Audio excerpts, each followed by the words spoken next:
अब खबर रायपुर से 5 दिन के मानसून सत्र में सवालों की बौछार। विधानसभा में अब तक लगाए गए हैं 1033 सवाल। प्रदेश में हुई घटनाओं को लेकर गृह विभाग पर फोकस है। पुलिस की कार्यप्रणाली और सुरक्षा व्यवस्था पर सवाल लगाए गए हैं। शहरों की ट्रैफिक व्यवस्था भी विधायकों के निशाने पर है। खाद और बीज की उपलब्धता को लेकर भी सदन में आवाज गूंजेगी। डीएपी, यूरिया और उर्वरकों की आपूर्ति को लेकर जवाब मांगे जाएंगे। खेती की तैयारियों और कृषि व्यवस्थाओं पर सरकार से सवाल किए जाएंगे। तो 1033 सवाल अब तक लगाए गए हैं। खाद और बीज की उपलब्धता को लेकर सदन में आवाज गूंजती हुई सुनाई देगी। डीएपी, यूरिया और उर्वरकों की आपूर्ति पर जवाब मांगे जाएंगे। खेती की तैयारियों और कृषि व्यवस्थाओं पर सवाल रहेंगे। चलिए इसी खबर पर ज्यादा जानकारी के साथ संवाददाता प्रविंस मनहर हमारे साथ जुड़ गए हैं। प्रविंस, 1033 सवाल लगाए गए हैं। किन मुद्दों को लेकर ये सवाल लगाए गए हैं?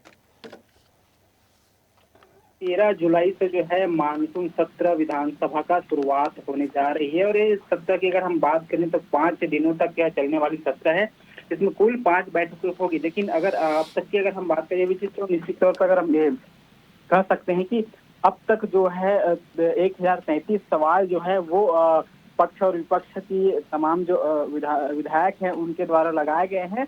और जिस तरीके से कहा जा रहा है कि इस बार मानसून सत्र जो है काफी हंगामेदार रहने वाला है, क्योंकि इस बार सबसे ज्यादा जो है मानसून सत्र में वो जो है कानून व्यवस्था को लेकर सवाल खड़े होंगे। साथ ही साथ जो है कृषि और किसानों का जो मुद्दा है वो गूंजने वाला है। अगर जिस तरीके से हम कानून व्यवस्था की बात करें तो छत्तीसगढ़ में लगातार जो है वो चाकूबाजी जैसे लूटपाट जैसे अन्य घटनाएं हो रही है। लगातार ये जो है सुर्खियों पर रहा है। इसको लेकर पिछले बार भी विधानसभा सदन में जो है विपक्ष ने इसे उठाया था। साथ ही साथ किसानों का जो मुद्दा है, चाहे वो धान खरीदी के लेकर हो, चाहे खाद की कमी को लेकर हो, चाहे वो बीज की कमी को लेकर हो, इस बार जब मानसून सत्र की शुरुआत होगी तो कहीं न कहीं विपक्ष जो है वो किसानों का मुद्दा उठाएगी और निश्चित तौर पे खाद की कमी और चाहे बीज की कमी हो, इसको लेकर कहीं न कहीं सरकार को घेरते हुए नजर आएगा। और जिस तरीके से इस मैंने बताया कि इन 5 दिनों का जो सत्र है और इसमें कुल 5 बैठकें होनी है और अब तक लगभग 1033 सवाल जो है विधानसभा के सदस्यों के द्वारा लगाया गया है। और अब आने वाले समय में भी ये सवाल बढ़ सकते हैं। लेकिन सबसे बड़ा सवाल ये है कि जब जब सत्र होता है तो कहीं न कहीं किसानों और कानून व्यवस्था का जो मुद्दा है वो जो है विधानसभा में गूंजता है। लगातार पक्ष और विपक्ष के बीच जो है हंगामा देखने को मिलता है। इस बार भी कानून व्यवस्था को लेकर जो है विपक्ष पूरी तैयारी में है। साथ ही साथ किसानों के जो मुद्दे हैं उसको लेकर भी विपक्ष पूरी तरीके से जो है तैयार नजर आ रही है। और इस बार सदन के अंदर जब मानसून सत्र की शुरुआत होगी तब विपक्ष जो है वो किसान और कानून व्यवस्था को लेकर सरकार को घेरने की कोशिश करेगी। जी प्रविंस, पक्ष और विपक्ष दोनों ने ही सवाल लगाए हैं। अगर सत्ता पक्ष के विधायकों की बात की जाए तो उन्होंने किन मुद्दों को लेकर लगाए हैं सवाल?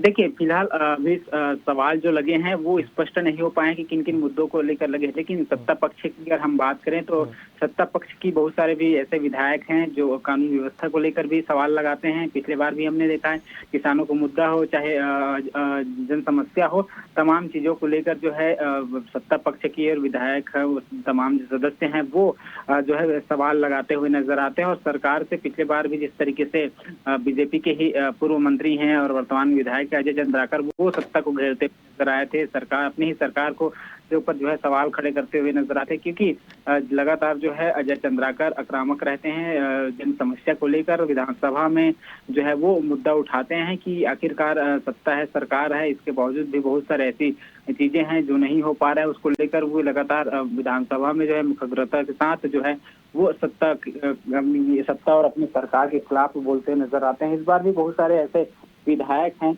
जिन्होंने सत्ता के खिलाफ जो है वो सवाल लगाए हैं, क्योंकि लगातार चाहे वो किसान हो चाहे वो कानून व्यवस्था हो, जिस तरीके से प्रदेश में देखी जा रही है उसको लेकर कहीं न कहीं आपको सवाल खड़े होना लाजमी है। और सत्ता विपक्ष दोनों पक्ष के ही लोग जो है वो कानून व्यवस्था के साथ साथ धान खरीदी, किसानों को मुद्दे और भी जन समस्या है उसको लेकर सवाल लगाते हुए नजर आएंगे। प्रविंस, इन सवालों के जवाब देने के लिए सरकार की ओर से क्या रणनीति तैयार की गई है? देखिए, अगर सरकार की तरफ से अगर हम बात करें तो जिस तरीके से हर बार विधानसभा में होता है, जिन विभागों के जो सवाल लगते हैं, चाहे वो गृह विभाग के हो, चाहे वो खाद्य विभाग के हो, चाहे वो पीडब्ल्यूडी विभाग के हो, चाहे वो हेल्थ डिपार्टमेंट का हो, अलग अलग डिपार्टमेंट में जब सवाल लगते हैं, अलग अलग विभागों में जब सवाल लगते हैं, तो उनका जवाबदेही जो है सीधे तौर पर उस विभाग के मंत्री होता है, और उस विभाग के मंत्री को जो है वो तमाम सवालों के जवाब देना होता है। चाहे वो जैसे कि मैंने कहा, अगर हेल्थ से संबंधित कोई सवाल लगे हैं, किसी सदस्य ने जो है सवाल लगाया है, चाहे वो पक्ष के विधायक हो चाहे विपक्ष के विधायक हो, कोई भी विधायक हो, अगर उन्होंने हेल्थ को लेकर लगाया तो हेल्थ मिनिस्टर की जिम्मेदारी होती है उस सवालों का जो है जवाब मौखिक तौर पे और लिखित तौर पे, दोनों तौर पर देना। और सदन के अंदर जो है वो चाहे वो पक्ष हो चाहे विपक्ष हो, दोनों जिस तरीके से सवाल लगाते हैं, उनका जो सवाल के जवाब है वो विभागीय मंत्री उसको देते हुए नजर आता है। लेकिन इस बार खासतौर पर अगर मैं कहूँ तो सवाल जो है गृह विभाग से ज्यादा जुड़े नजर आ रहे हैं। साथ ही साथ जो है वो किसानों के मुद्दे हैं, जो कृषि मंत्री हैं रामविचार नेताम, उनके विभागों से जो है वो सवाल ज्यादा लग सकते हैं, क्योंकि मानसून सत्र जो है किसानों की जब खेती का समय होता है, ऐसे में मानसून सत्र की शुरुआत होती है। जुलाई अगस्त में हर बार जो है मानसून सत्र होता है, और 13 जुलाई की मानसून सत्र की शुरुआत होने जा रही है, जो 5 दिनों तक चलेगा। तो कहीं न कहीं सरकार की ओर से भी तमाम जो विभागीय मंत्री हैं वो जवाबदेही के तौर पर वो जवाब देते हैं। जी चलिए प्रवीण साहब, आपका बहुत शुक्रिया तमाम जानकारी के लिए।